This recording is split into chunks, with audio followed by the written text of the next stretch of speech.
Buenas tardes, profesor.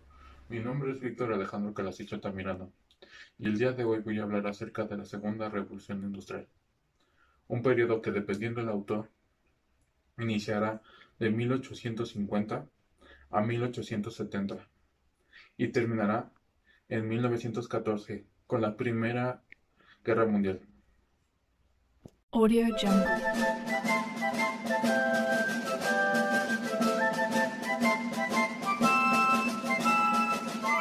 Segunda Revolución Industrial, 1870-1914. Tomo como antecedente el desarrollo de la Primera Revolución Industrial, el cual nos otorga el crecimiento de la población, una revolución agraria, un desarrollo tecnológico y el establecimiento del capitalismo. En cuanto a las características, no existe una ruptura o división de la etapa con respecto a la Revolución Industrial. Esto quiere decir que la Segunda Revolución Industrial toma características de la primera y las perfecciona. El estudio e investigación científico se utiliza para aplicar el conocimiento en el campo de la industria. La física, las matemáticas, la química y la biología toman su lugar en el desarrollo. Se aplica la producción en serie como sistema de trabajo. Surgen el Taylorismo y el Fordismo. Se terminó consolidando el nuevo modelo económico, el capitalismo. Surgen nuevas clases sociales. Surgen importantes avances en el área del transporte, electricidad y comunicaciones.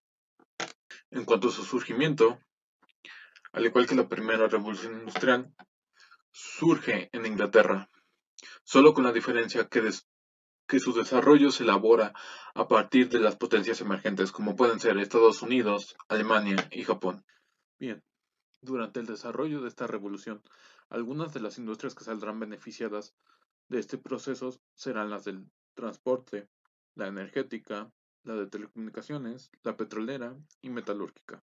En cuanto a la industria metalúrgica, en 1878 se busca sustituir el uso del hierro, materia prima para la formación de vías férreas y construcción de vagones de ferrocarril, formando aleaciones como el acero, compuesta por carbono y hierro, y el aluminio, importantes para la construcción de nuevos ferrocarriles, estructuras como puentes y armamentos como pueden ser el tanque.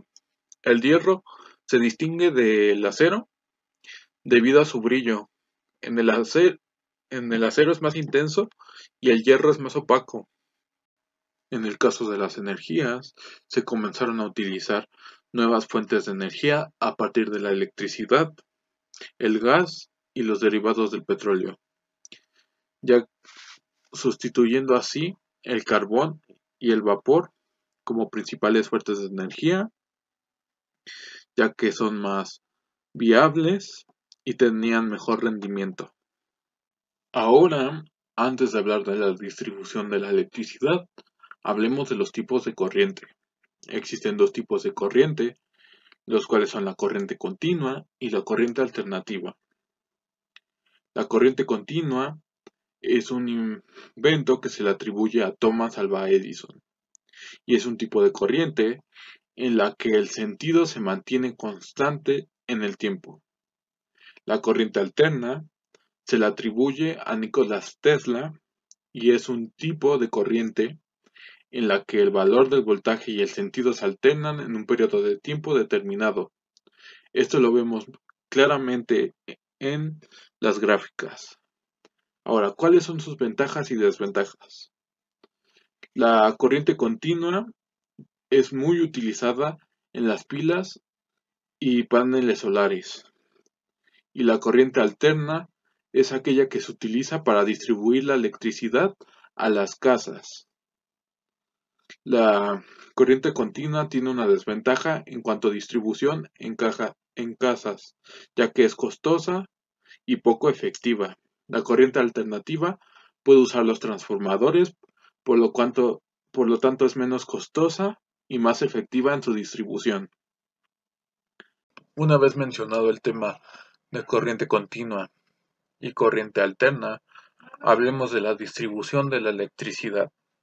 Uno de los principales personajes en fomentar el uso de esta nueva energía fue Thomas Alva Edison, que en 1880 patenta la primera bombilla incandescente para uso comercial, con una duración de 40 horas, lo cual lo hace viable para el alumbrado público en los Estados Unidos. Un año después, se encarga de la distribución a las casas con su corriente continua.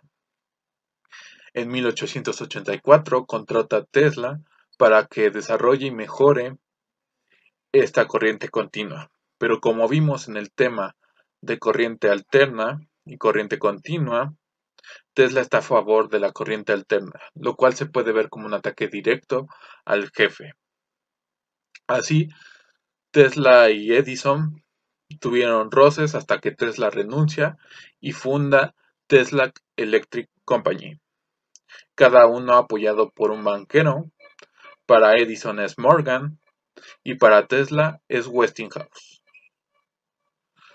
Una vez peleado, se vio que el uso de la corriente alterna era mucho mejor que el de la corriente continua, por lo tanto se dice que la guerra eléctrica la gana Tesla. Pero podría ser un empate, ya que Tesla no pudo capitalizar bien la idea, algo que sí logró Edison, y este vivió prácticamente en la ruina. A su vez, la historia considera a Edison como el padre de la electricidad y deja a un lado a Tesla.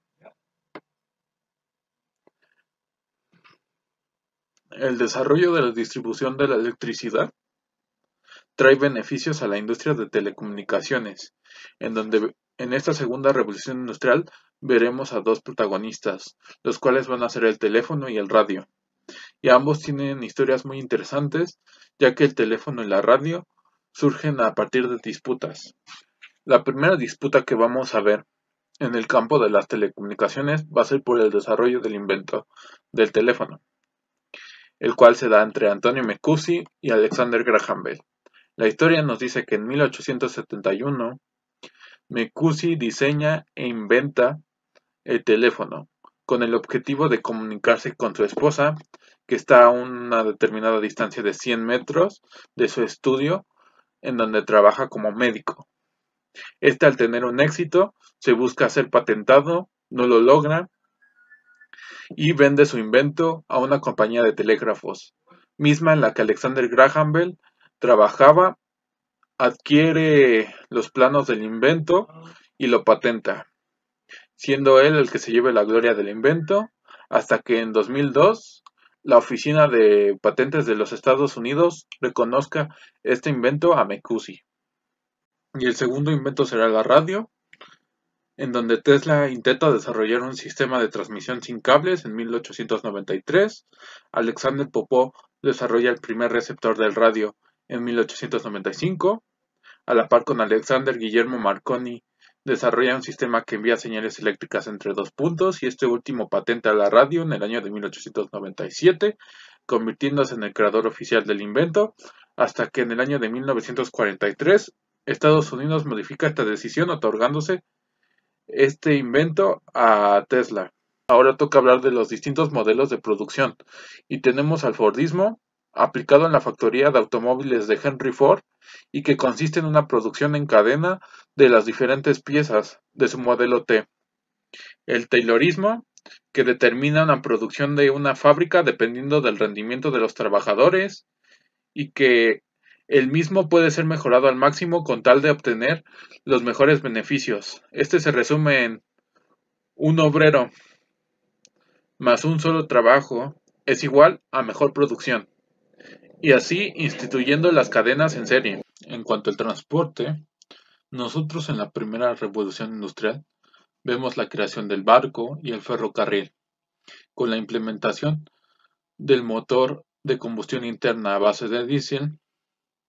Estos inventos se desarrollan aún más y se crean nuevos transportes como el auto y el avión, y se desarrollan transportes más básicos como la bicicleta. Bien, como podemos observar en la imagen, la bicicleta aparece en 1818 y con el tiempo se va a ir desarrollando. Y no es hasta 1885 cuando el inglés James Kett la moderniza para ser rápida, fácil de manejar, cómoda y económica para el sueldo de un obrero. Es así como la bicicleta fue popularizándose cada vez más hasta desarrollarse finalmente en 1970 en los Estados Unidos como bicicleta de montaña. El siguiente transporte que veremos es el automóvil, creado por Carl Friedrich Benz en 1886, en donde introduce el motor de combustión interna en su modelo Benz Patent Motorwagen. Pero no es hasta que Henry Ford crea el modelo Ford T en 1908 cuando estos automóviles van a tomar gran importancia debido a que Ford abarata los costos para que el auto sea adquirido por cualquier obrero, algo que no tenía el modelo de Benz debido a que era muy costoso y muy lento. El modelo de Ford era único y veloz.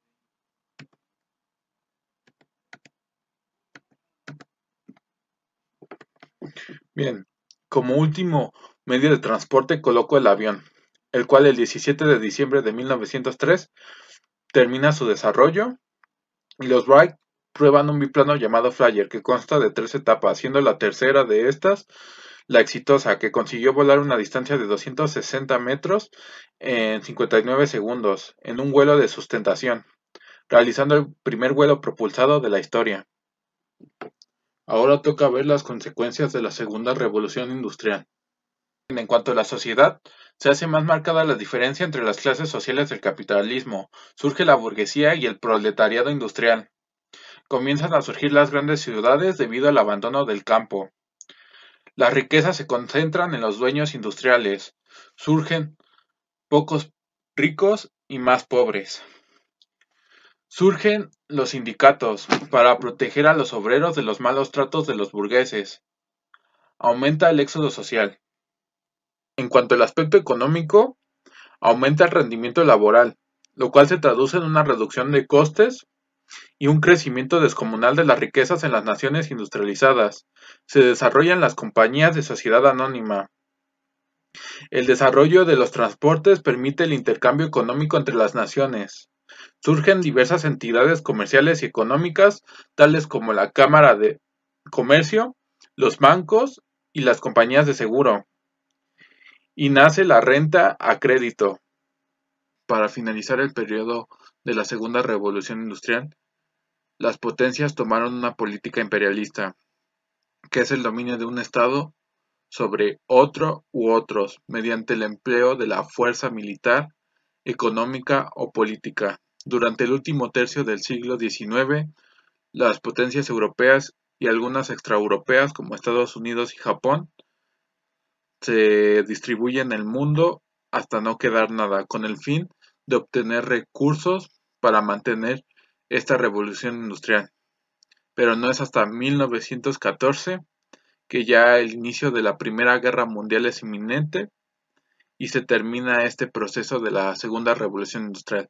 En cuanto a mis conclusiones, este periodo termina por consolidar el sistema capitalista en su fase inicial. Marca el proceso a pasos acelerados de un nuevo orden tecnológico mundial y se tiene que observar de una forma neutral, debido a que en los aspectos económicos y tecnológicos genera un avance, pero abandona los aspectos sociales generando problemas.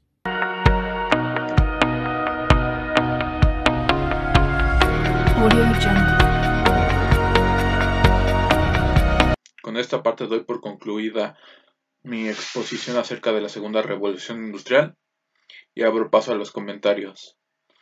Durante el video verá una marca de agua por defecto del editor debido a que no tengo la versión de paga y aparte quizás no se vean las notas de pie de página. Para solucionar esto yo mandaré el archivo de PowerPoint, por favor háganmelo saber. Y antes de todo, gracias por ver el video y por hacer digerible el trimestre.